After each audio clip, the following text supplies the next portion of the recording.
for me is more of the quality of life and what you see from day to day, from the start of this study, from the start of these few weeks. You know, you might, again, you're going to notice some of your cognition, your memory, your mood is better, your hypertension may decrease a little bit, so it's just small improvements. So the CDC requires 150 minutes per Yes. week, so yes. we can divide that Correct. during the week. We don't need Right. to walk. Right. So I mentioned that before last week, and I recapped it today is 150 minutes in a week. So in one of my slides, it said 10 to 15 minutes of a walk, brisk walk, some kind of activity. The good thing about it too is if you just have it intentional walking, it actually helps your mental health too, because you're away from your task or that you're worried about. You know, it's just away from everything. Because even stress can actually increase your blood pressure. Right. Yeah, and one thing that I would point out is that, you know, Jennifer is an occupational therapist, so she knows, you know, and has, you know, in her toolkit, information about, you know, not just walking and dancing and, you know, physical activity, but how it affects us functionally. You know, how do we live our life? How are we able to, you know, improve in the things that we do? You know, and so, you know, are you someone who has walked with a cane, and now that you are doing more exercise and you're dancing, do you not walk with the cane as much? You maybe carry it to, you know, feel safe, but you don't necessarily need it because you're more limber and you're more flexible. You know, if you're, you know, doing more activity, you know, are you able to engage in housework, for example, or, you know, walking in the mall without being short of breath? And so I think it's important to measure those things, you know, against yourself, right? As it is to measure, you know, steps and miles, because, you know, that's what comprises our life. Are we able to go up and down the stairs where maybe we weren't able to do that before? You know, like today I was noticing that most of the people that are in this retreat upstairs have been going up and down the stairs. They haven't been using the elevator. And so, you know, so if we're able to do more of those things and be less short of breath, or you know, feel better as a result of doing those, then that's an improvement in quality of life as well as increasing activity. Right. So again, for me, my lifestyle as a mom, and I'm like, yeah, I'll try to dance, you know, with all those complicated steps, but I can't always. I'm just having this 20-pound baby, and I'll just move in the steps. So that's what I'm choosing to do as a physical activity as a young mom. But for someone who's an older adult, I was like, what are your activities? What are your roles right now? Are you a Lola, a Lolo? You know, are you have grandkids? Great. That's kind of already your exercise too, right? That kind of thing. So also for grandparents too, like, do you cook? Do you clean to help out with family? You know, like those are already activities that you do that you're making yourself move. You know, again, when you incorporate some kind of community or some kind of unit, that helps also not just your movement, but also your mental health. Yeah. Right. You know, like Benjamin shared with us a couple of weeks ago that, you know, like he isn't necessarily turning on YouTube and dancing in the living room, but he's vacuuming.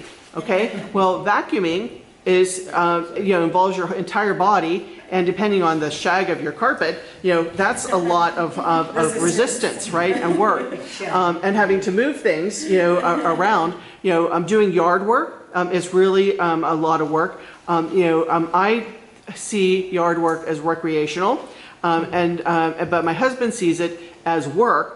And he actually does a lot of the work, you know, whereas I prune and I pick the fruit, but I don't go out and I don't rake the leaves every week to make sure that they're out of the yard. But, you know, but both of those are important activities. So, so I think it's, you know, like you kind of have to think about what is your life like and what do you want to be able to do more of? And that's how, you know, activity and dancing, you know, helps us to reach those goals. I want to comment about dancing that my friend has told me, because basically she does ballroom or similar dancing. Right. She said it's really an interaction because she has to let the partner lead, Right. and you have to coordinate, and that takes a lot of mental energy Right. to some extent. Now, I thought about my mom, who was basically in the Philippines surrounded by people, the driver, the laundry person, the whatever, the nurse, but her mental state just kept going worse and worse and worse. Interesting. She's surrounded by people, but she's not really interacting with them. And she with the refuses helpers. to move. Right. And she didn't want to, like my father would get up and walk and then sit down. Yeah. But she, at a certain point, refused to get up and go around. And at some point, there's something like geriatric anorexia. She started refusing to eat. Yeah. Or I don't know if she could eat. But she came down to, I mean, she was so skinny, I told my daughter, don't you dare jump on her and hug her, because she's so frail. She can break. She can break. And she did. She broke her hip. And she tripped over something. So basically, it's also the interaction of the mental, Right. I mean, dancing. Right. Yeah. Without that, Yeah. Okay, key parts, 150 minutes. We talked about it last week. Of any activity, walking, 10, 15 minutes.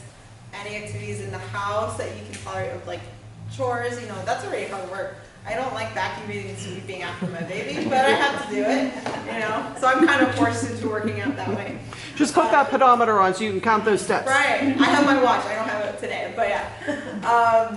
But yeah, you know, so depending on your lifestyle, depending on your role, me as a mom, you as a Lola or Lolo, you know, like those already encompass within your role tasks, right, that you do with movement. So again, 150 minutes, 10 to 15 minutes of a walk. You can break it up in the day, you can break it up in the week, right? Other thing too is that dancing helps every faculty of yourself, okay? Not just movement, but also your mental health. You have your community, you have your unit, okay? You don't want to be that lonely coal in the cold. You want to be within your group of coals. Keep it nice and hot, right? You're growing together, okay? And it's something good as accountability too with dancing. Like, hey, I'm looking forward to seeing my friend. I'm going to show up, okay? So that's very beneficial to this study. Something to look forward to. Of course, yeah. For me, I would sometimes go to mom groups and I look forward to it. So you have to find your community in some way so you're not so isolated. That's the sad part of isolation, is that you start out with up here and then everything else declines too. Mentally and then physically and whatnot. Okay, so when you have a community that you do an activity together, such as dancing, it helps your overall health. That's good. Yeah.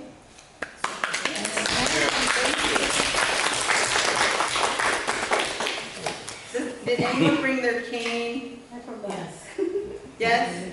Okay, because I can measure if it's the right height. Okay. And go from there. Isn't it that most of the canes are just standard sizes, or it's just? Yes, so there's the standard size, there's the bariatric one, there's like the quad cane, the single pony cane, that kind of thing. There's the walker, there's the four-wheel walker that everyone's using. So there's different kinds of DME, or durable medical equipment, and it's supposed to help with mobility. So as long as you're straight. Yes, but everyone's different with their posture. So sometimes if it's mismeasured, it might actually make you more hunched. Or if it's too high, then you're now hiking up your shoulder, and now you're pinching a nerve, and you're having a shoulder issue at the joint. So it's important to see your natural posture, and then see where your wrist lies. And that's where the handle should be. Not exactly down, it should be right where your wrist is. So will your doctor know what the height would be? Because mostly the ones that I watch, yeah, that's Your OT or PT, That's they will be able to help you measure it. So if you have a doctor that says, oh, You need a I cane. think you need a cane, Yeah. I'll prescribe to you, or you buy it on Amazon or CVS, and you buy one, right? But then you're like, great, I got one, I'm right-handed, I'm gonna put it here. But if you're weak on one side, you might actually have to use it on the other. So that's where PT Notes can help you with a little bit on the mobility and measure the correct height and then how to coordinate with the step with a cane too. So you're supposed to use it on your weak side? So it's supposed to be the opposite side. Yeah, because it's compensating for the weaker side. Does that make sense? I've had patients who were using on the affected side, and they said, no, it should be On should the be on the other opposite. side. So if you're affected, let's say on the right, you know, like stroke or something like that, and then it should be compensating to kind of as a triangle, like a balance. So it depends on the side that's affected. Yeah, and that might be a little odd if you're right-handed. Right. Yeah, most people go right-handed if you're right-handed, but that may That's not not be the the way. case if it's, you know, the affected side. Yeah.